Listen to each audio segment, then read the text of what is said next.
ಕನ್ನಡದಲ್ಲಿ ಮೋಹಕ ತಾರೆ ಅಂತ ಒಬ್ರು ಫೇಮಸ್ ಆಗಿದ್ರು. ಅವರೇ ನಟಿ ರಮ್ಯಾ ಅವರು. ಸಿನಿಮಾದಿಂದ ಶುರುವಾದ ಅವರ ವೃತ್ತಿ ಜೀವನ ನಂತರ ರಾಜಕೀಯಕ್ಕೆ ಟರ್ನ್ ಆಯಿತು. ಮೋಹಕ ತಾರೆ ಈಗ ಹೇಗಾಗಿದ್ದಾರೆ ಅಂದ್ರೆ ಕತಾರೆ ಅನ್ನೋ ತರ ಆಗಿದ್ದಾರೆ. ಈ ಭಯೋತ್ಪಾದನೆಗೆ ಧರ್ಮವೇ ಇಲ್ಲ, ಈ ಮಾತನ್ನ ರಮ್ಯಾ ಅವರು ಹೇಳಿದ್ದಾರೆ. ಈ ಕಾಂಗ್ರೆಸ್ ಪಕ್ಷವನ್ನ ರಮ್ಯಾ ಅವರು ಬಿಟ್ಟು ಕೊಡೋ ಮಾತೇ ಇಲ್ಲ. ಪದ್ಮಾವತಿಯ ಪಾಡು ಜಸ್ಟ್ ಒಂದು ಪಕ್ಷದ ಒಳಗೆ ಕೆಲವರಿಗೆ ಇಂಪ್ರೆಸ್ ಮಾಡೋಕೆ ಮಾತ್ರ ಸಾಧ್ಯ. ಪಾಕಿಸ್ತಾನವನ್ನ ಸ್ವರ್ಗಕ್ಕೆ ಹೋಲಿಸಿ ಮಾತಾಡಿದ್ರು ಈ ಫೇಕ್ ಅಕೌಂಟ್ ಪದ್ಮಾವತಿ. ಜೈ ಶ್ರೀರಾಮ್. ನಾನು ಅಜಿತ್ ಬೋಪ್ನಳ್ಳಿ. ನಮ್ಮ ಕನ್ನಡ ಸಿನಿಮಾ ಇಂಡಸ್ಟ್ರಿಯಲ್ಲಿ ನೂರಾರು ನಟಿಯರು ಬಂದಿದ್ದಾರೆ, ಹೋಗಿದ್ದಾರೆ. ಹಾಗೆ ಕನ್ನಡ ಸಿನಿಮಾ ಇಂಡಸ್ಟ್ರಿಯಲ್ಲಿ ಅಲ್ಲಿ ಕೆಲಸ ಶುರು ಮಾಡಿ ಎಲ್ಲರಿಗೂ ಚಿರಪರಿಚಿತರಾಗಿ ಈಗ ಬೇರೆ ಬೇರೆ ವೃತ್ತಿಗಳನ್ನು ಮಾಡಿಕೊಂಡು ಜೀವನವನ್ನು ಸಾಗಿಸ್ತಾ ಇದ್ದಾರೆ. ಅಂಥ ನಟಿಯರಲ್ಲಿ ಕನ್ನಡದಲ್ಲಿ ಮೋಹಕ ತಾರೆ ಅಂತ ಒಬ್ಬರು ಫೇಮಸ್ ಆಗಿದ್ರು. ಅವರೇ ನಟಿ ರಮ್ಯಾ ಅವರು. ರಮ್ಯಾ ಅವರು ಸಿನಿಮಾದಿಂದನೇ ಇಡೀ ಕರ್ನಾಟಕಕ್ಕೆ ಪರಿಚಿತರಾದವರು. ಕನ್ನಡ ಮಾತ್ರ ಅಲ್ಲ, ಬೇರೆ ಬೇರೆ ಭಾಷೆಗಳಲ್ಲೂ ಕೂಡ ಅವರು ನಟನೆಯನ್ನು ಮಾಡಿದ್ದಾರೆ. ಆದರೆ ಸಿನಿಮಾದಿಂದ ಶುರುವಾದ ಅವರ ವೃತ್ತಿ ಜೀವನ ನಂತರ ರಾಜಕೀಯಕ್ಕೆ ಟರ್ನ್ ಆಯಿತು. MP ಕೂಡ ಆದರು ಮಂಡ್ಯದಿಂದ. ಅದಾದ ಮೇಲೆ ಚುನಾವಣೆಯಲ್ಲೂ ಇಲ್ಲ, ರಾಜಕೀಯದಲ್ಲೂ ಇಲ್ಲ, ಸಿನಿಮಾದಲ್ಲೂ ಇಲ್ಲ. ಎಲ್ಲಿ ಹೋದ್ರು ರಮ್ಯಾ ಅಂತ ಒಂದು ಪ್ರಶ್ನೆ ಅವರ ಅಭಿಮಾನಿಗಳಿಗೆ ಬರೋದಕ್ಕೆ ಶುರುವಾಯಿತು. ಆದರೆ ಮೋಹಕ ತಾರೆ ಈಗ ಹೇಗಾಗಿದ್ದಾರೆ ಅಂದರೆ ಕತಾರೆ ಅನ್ನೋ ಥರ ಆಗಿದ್ದಾರೆ. ಯಾಕೆಂದರೆ ಅವರ ಮಾತುಗಳು, ಅವರ ಸ್ಟೇಟ್ಮೆಂಟ್ಗಳು, ಅವರ ಹೇಳಿಕೆಗಳು ಚಿತ್ರ ವಿಚಿತ್ರ ಅನ್ಸೋಕೆ ಶುರುವಾಗಿದೆ. ಕಾಶ್ಮೀರದಲ್ಲಿ ದಾಳಿ ಆಯ್ತಲ್ಲ, ಉಗ್ರ ದಾಳಿಗೆ ಇಡೀ ದೇಶ ಈಗ ಪ್ರತಿಕಾರಕ್ಕೆ ವೇಟ್ ಮಾಡ್ತಾ ಕೂಡ್ತಾ ಇದೆಯಲ್ಲ. ಈಗ ಈ ಗ್ಯಾಪಲ್ಲಿ ಸ್ಯಾಂಡಲ್ವುಡ್ ಜನ ಒಂದಿಷ್ಟು ಪ್ರತಿಕ್ರಿಯೆಗಳನ್ನು ಕೊಟ್ಟರು. ಈ ನಟಿಯರು, ನಟರು ಈ ಪ್ರತಿಕಾರ ಬೇಕೇ ಬೇಕು, ಉಗ್ರರನ್ನ ಮೋದಿಯವರು ಹಾಗೂ ನಮ್ಮ ಸೇನೆ ಅವ್ರನ್ನ ದಮನ ಮಾಡಲೇಬೇಕು, ಉಡೀಸ್ ಮಾಡದೇ ಇದ್ರೆ ನಮಗೆ ನೆಮ್ಮದಿ ಇಲ್ಲ, ಇಂಥ ಮಾತುಗಳನ್ನು ಆಡಿದರು. ಆದರೆ ರಮ್ಯಾ ಅವರು ಮಾತ್ರ ಅವರ ಹೇಳಿಕೆಯನ್ನು ತುಂಬ ವಿಚಿತ್ರವಾಗಿ ಕೊಟ್ಟರು. ಏನಪ್ಪ ಅಂತ ಕೇಳಿದ್ರೆ, ಈ ಭಯೋತ್ಪಾದನೆಗೆ ಧರ್ಮವೇ ಇಲ್ಲ, ಈ ಮಾತನ್ನ ರಮ್ಯಾ ಅವರು ಹೇಳಿದ್ದಾರೆ. ಭಯೋತ್ಪಾದನೆಗೆ ಧರ್ಮ ಇಲ್ಲಂತೆ. ಹಾಗಾಗಿ ಆ ಧರ್ಮಕ್ಕೋಸ್ಕರ ನಡೆದ ಭಯೋತ್ಪಾದನೆಯಲ್ಲಿ ಸತ್ತವರ ಧರ್ಮ ಯಾವುದು ಅಂತ ಹುಡುಕ್ತಾ ಹೋದರೆ ಸಿಗೋದೆ ಹಿಂದೂ ಧರ್ಮ. ಅಲ್ಲಿ ಸತ್ತಿರೋರು ಹಿಂದೂಗಳು. ಆದರೆ ಅವರ ಹೇಳಿಕೆಯಲ್ಲಿ ಎಲ್ಲಿ ಒಂದೇ ಒಂದು ಗ್ಯಾಪಲ್ಲಿ ಕೂಡ ಮುಸಲ್ಮಾನ ಅನ್ನೋ ಶಬ್ದವನ್ನು ಅವರು ಬಳಕೆ ಮಾಡಲೇ ಇಲ್ಲ, ಬಳಕೆ ಮಾಡುವ ಧೈರ್ಯವನ್ನು ಕೂಡ ತೋರಿಸಲೇ ಇಲ್ಲ. ನನಗೆ ಆಶ್ಚರ್ಯ ಆಗೋದು, ಯಾಕೆ ರಮ್ಯಾ ಅವರು ಹೀಗೆ ಹೇಳಿದರು ಅಂತ. ಆಮೇಲೆ ಸ್ವಲ್ಪ ಆಲೋಚನೆ ಮಾಡ್ತಾ ಕೂತಾಗ ಅರ್ಥ ಆಯಿತು. ರಮ್ಯಾ ಅವರು ಯಾವ ಪಕ್ಷದಿಂದ MP ಆಗಿದ್ದವರು? ಖಂಡಿತ ಕೈ ಪಕ್ಷದಿಂದ ದಿವಂಗತ ಅಂಬರೀಷ್ ಅವರ ಕೃಪಾ ಕಟಾಕ್ಷದಿಂದ ಈ ರಾಜಕೀಯದಲ್ಲಿ ಒಂದು ಹೆಸರನ್ನು, ಒಂದು ಸ್ಥಾನವನ್ನು ಪಡೆದಿದ್ರು ರಮ್ಯಾ ಅವರು. ಈಗ ಕಾಂಗ್ರೆಸ್ದೊಂದು ನಿಲುವಿರುತ್ತಲ್ಲ, ಆ ನಿಲುವಿಗೆ ಬದ್ಧರಾಗಿರುವಂತೆ ಮಾತನಾಡಲೇಬೇಕಾಗುತ್ತೆ. ಯಾಕೆಂದರೆ ಅವರು ಆಕ್ಟಿವ್ ರಾಜಕೀಯದಲ್ಲಿ ಇಲ್ಲದೇ ಇದ್ರೂ ಕೂಡ ಅವರ ಒಂದು ಕಾಲು, ಒಂದು ಮನಸ್ಸು ರಾಜಕೀಯದಲ್ಲೇ ಇದೆ. ಸಿನಿಮಾದಲ್ಲಿ ಆಫರ್ಗಳು ಇಲ್ವಾ ಅಥವಾ ಅವರಿಗೆ ಹೋಗೋಕೆ ಇಚ್ಛೆ ಇಲ್ವಾ, ಅದು ಬೇರೆ ಪ್ರಶ್ನೆ, ಬೇರೆ ಉತ್ತರ. ಆ್ಯಂಡು ಅದು ಅವರ ಪರ್ಸನಲ್.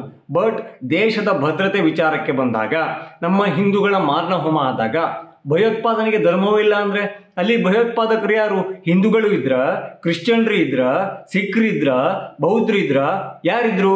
ಮುಸಲ್ಮಾನರು ಮಾತ್ರ ಇದ್ದಿದ್ದು. ಹಾಗಾದ್ರೆ ಭಯೋತ್ಪಾದನೆಗೆ ಧರ್ಮವಿಲ್ಲ ಅನ್ನೋ ಹೇಳಿಕೆ ಈ ಮೋಹಕ ತಾರೆ ಬಾಯಿಂದ ಹೇಗೆ ಬರೋಕೆ ಸಾಧ್ಯ? ಇನ್ನೊಂದಿಷ್ಟು ಸ್ಟಡಿಯನ್ನ ರಮ್ಯಾ ಅವರು ಮಾಡಬೇಕಾಗುತ್ತೆ. ಏನಪ್ಪಾ ಅಂತ ಕೇಳಿದ್ರೆ, ಈ ಜಗತ್ತಲ್ಲಿ ಸಾಕಷ್ಟು ಹತ್ತಾರು ಈ ಉಗ್ರ ಸಂಘಟನೆಗಳು ಅಂತ ಇದೆ, ಟೆರರಿಸ್ಟ್ ಆರ್ಗನೈಸೇಷನ್. ಇದನ್ನ ಬೇರೆ ಬೇರೆ ದೇಶಗಳು ಪಟ್ಟಿ ಮಾಡ್ಕೊಂಡಿದ್ದಾವೆ. ಈ ಆಸ್ಟ್ರೇಲಿಯಾ ಪ್ರಕಾರ, ಇಂಗ್ಲೆಂಡ್ ಪ್ರಕಾರ, ಅಮೆರಿಕ ಪ್ರಕಾರ ಟೋಟಲ್ 52ರಿಂದ 58 ಉಗ್ರ ಸಂಘಟನೆಗಳು ಆಕ್ಟಿವ್ ಆಗಿ ಜಗತ್ತಿನಾದ್ಯಂತ ಕೆಲಸ ಮಾಡ್ತಾ ಇದೆ. ಆ ಉಗ್ರ ಸಂಘಟನೆಯಲ್ಲಿ ಒಂದೇ ಒಂದು ಕಾಮನ್ ಫ್ಯಾಕ್ಟರ್ ಏನು ಗೊತ್ತಾ? ಅವರೆಲ್ಲರೂ ಕೂಡ ಒಂದೇ ಒಂದು ದೇವರನ್ನ ಆರಾಧನೆ ಮಾಡೋರು, ಅವರೆಲ್ಲರೂ ಕೂಡ ಒಂದೇ ಒಂದು ಪುಸ್ತಕವನ್ನು ಓದೋರು, ಅವರೆಲ್ಲರೂ ಕೂಡ ಅವರ ಪ್ರಾರ್ಥನಾ ಮಂದಿರದೊಳಗೆ ಈ ಮೌಲ್ವಿ ಅಂತ ಕರೀತಾರಲ್ಲ ಅವರ ಮಾತನ್ನ ಕೇಳಿರೋರು. ಅವರಲ್ಲಿ ಡಾಕ್ಟರ್ಸ್ ಇದ್ದಾರೆ, ಇಂಜಿನಿಯರ್ಸ್ ಇದ್ದಾರೆ, ಡಬಲ್ ಡಿಗ್ರಿ ಹೋಲ್ಡರ್ಸ್ ಇದ್ದಾರೆ, ಹಾಗೆ ಅನಕ್ಷರಸ್ಥರು ಇದ್ದಾರೆ, ಕಲ್ಲು ಬೀರುವ ಪಾಪಿಗಳು ಇದ್ದಾರೆ. ಎಲ್ಲರನ್ನು ಒಗ್ಗೂಡಿಸುವ ಅಂಶ ಯಾವುದು? ಒಂದೇ ಒಂದು ಪುಸ್ತಕ.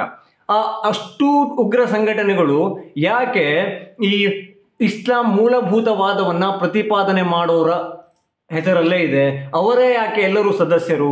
ಇದೊಂದು ಪ್ರಶ್ನೆಗೆ ಉತ್ತರವನ್ನ ಕಂಡುಕೊಂಡಲ್ಲಿ ಭಯೋತ್ಪಾದನೆಗೆ ಧರ್ಮವಿಲ್ಲ ಅನ್ನೋ ಮಾತು ನಟಿ ರಮ್ಯಾ ಅವರ ಬಾಯಿಲಿ ಬರುವುದಿಲ್ಲ. ರಮ್ಯಾ ಅವರ ಹೇಳಿಕೆ ಬಂದಿದ್ದು ಯಾವಾಗ? ಸಿದ್ದರಾಮಯ್ಯನವರ ಹೇಳಿಕೆ ಬಂದ ನಂತರ. ಸಿದ್ದರಾಮಯ್ಯನವರು ಏನು ಹೇಳಿದ್ರು? ಯುದ್ಧ ಒಂದೇ ಮಾರ್ಗವಲ್ಲ, ಈ ಬೌದ್ಧನ ಮಾರ್ಗದಲ್ಲಿ ಹೋಗಬೇಕು, ಶಾಂತಿ ಬೇಕು, ಪಾಕಿಸ್ತಾನದೊಂದಿಗೆ ಯುದ್ಧ ಬೇಡ, ಈ ಥರದಲ್ಲಿ ಮಾತಾಡಿದರು. ಯಾಕೆಂದ್ರೆ ಸತ್ತವರು ಅವರ ಕುಟುಂಬದವರು ಅಲ್ವಲ್ಲ, ಅವರ ಕುಟುಂಬದವರು ಪಾಪ ಕಾಶ್ಮೀರ ಅಲ್ಲ, ಬೇರೆ ದೇಶಕ್ಕೆ ಹೋಗಿ ಸತ್ತಿದ್ದಾರಲ್ಲ. ಹಾಗಾಗಿ ಆ ನೋವು, ಆ ಹತಾಶೆ, ಆ ಬೇಜಾರು ಸಿದ್ದರಾಮಯ್ಯನವರಿಗೆ ಅರ್ಥ ಆಗ್ಲಿಕ್ಕಿಲ್ಲ.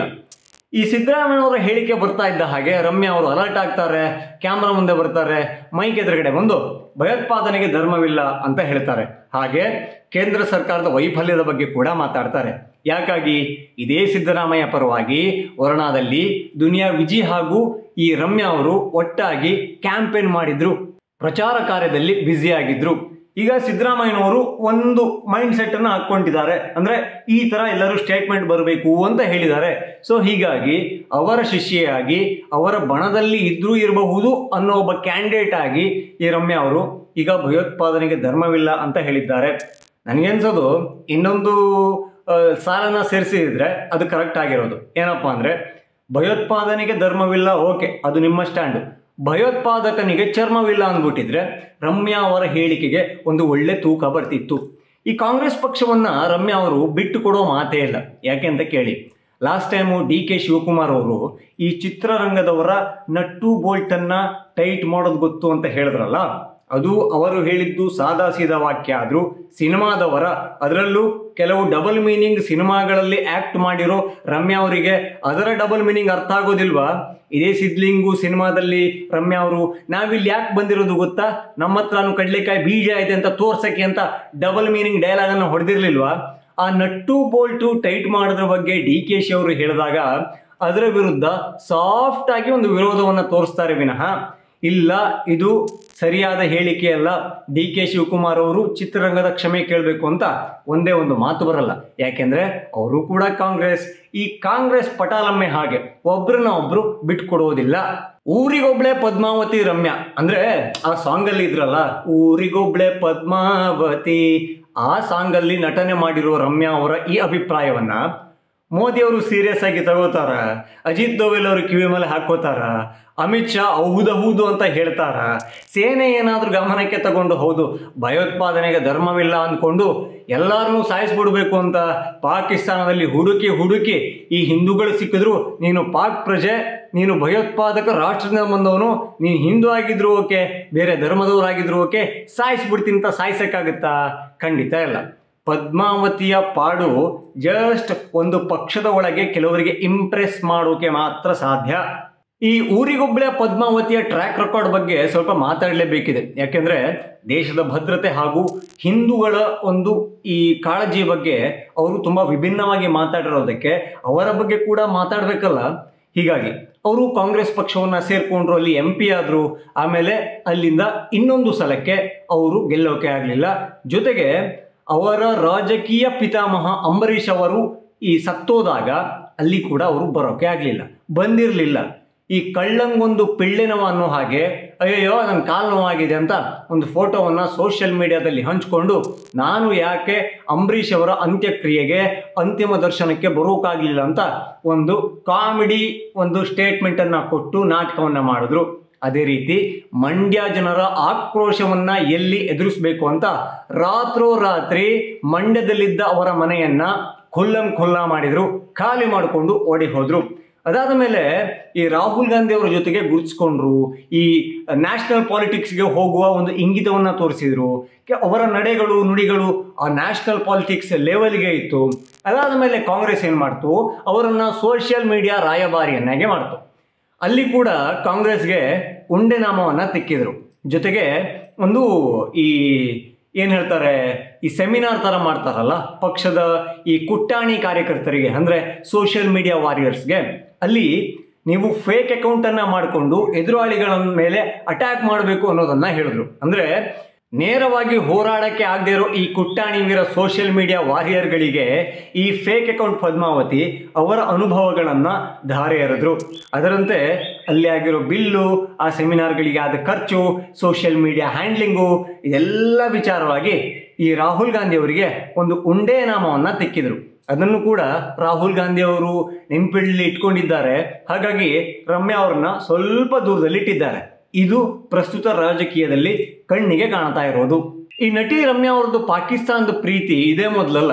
ಈ ಹಿಂದೆ ಒಂದ್ಸಲ ಒಂದು ವಿವಾದವನ್ನ ಮೈ ಮೇಲೆ ಎಳ್ಕೊಂಡಿದ್ರು. ಏನಪ್ಪಾ ಅಂತ ಕೇಳಿದ್ರೆ, ನಮ್ಮ ಕರ್ನಾಟಕದ ಭಾಗವಾಗಿರುವ, ನಮ್ಮ ಕರ್ನಾಟಕದಲ್ಲೇ ಇರುವ ಕರಾವಳಿ ಮಂಗಳೂರನ್ನ ನರಕ ಅಂತ ಕರೆದಿದ್ರು. ಅದೇ ರೀತಿ ಪಾಕಿಸ್ತಾನವನ್ನ ಸ್ವರ್ಗಕ್ಕೆ ಹೋಲಿಸಿ ಮಾತಾಡಿದ್ರು ಈ ಫೇಕ್ ಅಕೌಂಟ್ ಪದ್ಮಾವತಿ.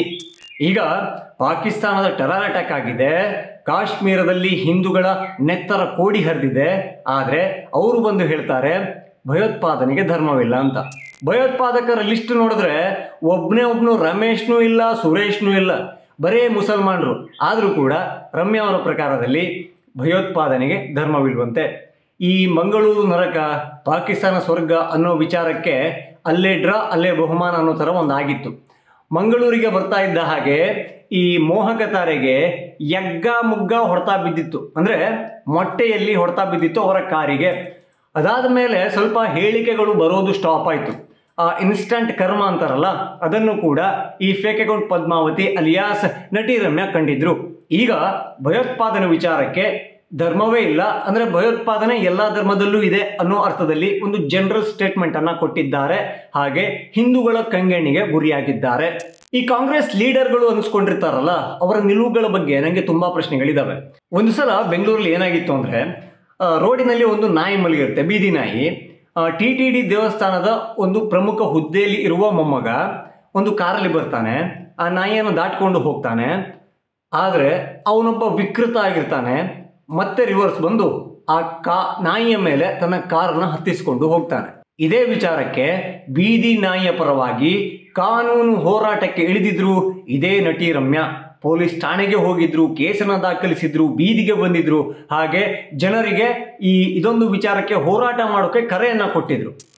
ಅವರು ಮಾಡಿದ್ದು ತಪ್ಪೆ, ಅದು ವಿಕೃತವೇ. ಬೀದಿ ನಾಯಿಯನ್ನ ಮತ್ತೆ ರಿವರ್ಸ್ ಬಂದು ಹತ್ತಿಸ್ಕೊಂಡು ಹೋಗುವ ಆ ಕೆಟ್ಟು ಮನಸ್ಸು ಯಾರು ಇರಬಾರ್ದು. ಅದನ್ನ ವಿರೋಧ ಮಾಡಿದ್ದನ್ನ ನಾನು ಕೂಡ ಶ್ಲಾಘಿಸಿದ್ದೆ. ಆದರೆ ಆ ಬೀದಿ ನಾಯಿಗೆ ಇವರಲ್ಲಿ ಇರುವ ಕಾಳಜಿ, ಕರುಣೆ ಅಲ್ಲಿ ಕಾಶ್ಮೀರದಲ್ಲಿ ಹೆಣವಾಗಿ ಬಿದ್ದಿದ್ದಾರಲ್ಲ ಹಿಂದೂಗಳು, ಅದರಲ್ಲಿ ನಮ್ಮ ಕನ್ನಡಿಗರು ಇದ್ದಾರೆ, ಕರ್ನಾಟಕದವರೇ ಅವರು, ಅವರ ಮೇಲೆ ಕಿಂಚಿತ್ತೂ ಇಲ್ಲ. ಅವರು ಸತ್ತಿದ್ದಾರೆ, ಅವರ ಮನೆಯಲ್ಲಿ ಸೂತಕದ ವಾತಾವರಣ ಇದೆ, ಅವರ ಕುಟುಂಬ ಇಡೀ ಕಣ್ಣೀರಲ್ಲಿ ಕೈ ತೊಳಿತಾ ಇದೆ. ಆದರೆ ಇವರು ಬರ್ತಾರೆ ಭಯೋತ್ಪಾದನೆಗೆ ಧರ್ಮವಿಲ್ಲ ಅಂತಾರೆ. ಹಾಗಾದರೆ ಜಗತ್ತಲ್ಲಿ, ಭಾರತವನ್ನು ಬಿಟ್ಟಾಕಿ ಜಗತ್ತಲ್ಲಿ ನಡೆದ ಈ ಉಗ್ರ ಕೃತ್ಯಗಳ ಹಿಂದೆ ಯಾರದೆಲ್ಲ ಕೈವಾಡ ಇದೆ, ಬೇರೆ ಎಲ್ಲ ಧರ್ಮದವರಿದ್ದಾರೆ, ಇದೊಂದು ಲಿಸ್ಟನ್ನು ಫೇಕ್ ಅಕೌಂಟ್ ಪದ್ಮಾವತಿ ಅಲಿಯಾಸ್ ನಟಿ ರಮ್ಯಾ ಅವರು ಜನರ ಮುಂದೆ ಇಟ್ಟರೆ ನಿಮ್ಮ ಮಾತಿಗೊಂದು ತೂಕ ಬರುತ್ತೆ. ಹಾಗೆ ನೀವು ಈಗಾಗಲೇ ಕಳೆದುಕೊಂಡಿರೋ ಅಭಿಮಾನ, ನಿಮ್ಮ ಮೇಲಿನ ಕಿಮ್ಮತ್ತು ಎಲ್ಲವೂ ಕೂಡ 1% ವಾಪಸ್ ಬಂದರೂ ಬರಬಹುದು. ಇಲ್ಲ ರೀ, ನಾನಿರೋದೇ ಹೀಗೆ, ನಂದು ಕಾಂಗ್ರೆಸ್ಸಲ್ಲಿ ರಾಜಕೀಯ ಜೀವನ ಶುರುವಾಗಿದ್ದು, ನಾನು ಕಾಂಗ್ರೆಸ್ ಅವರಿಗೆ ಏನು ಖುಷಿಯಾಗುತ್ತೋ ಅದೇ ರೀತಿ ಬದುಕ್ತೀನಿ ಅಂತ ನೀವು ಹೇಳಿದ್ರೆ ನೀವು ಇಷ್ಟ ಬಂದಂಗೆ ಬದುಕೊಳ್ಳಿ. ಹಾಗೆ ನಿಮ್ಮ ರಾಜಕೀಯ ಜೀವನ ಕೂಡ ಅಲ್ಲಿಗೆ ನಿಂತ ನೀರಾಗುತ್ತೆ ಅನ್ನೋದನ್ನು ಕೂಡ ತಲೆಯಲ್ಲಿ ಇಟ್ಕೊಳ್ಳಿ. ಜೈ ಶ್ರೀರಾಮ್.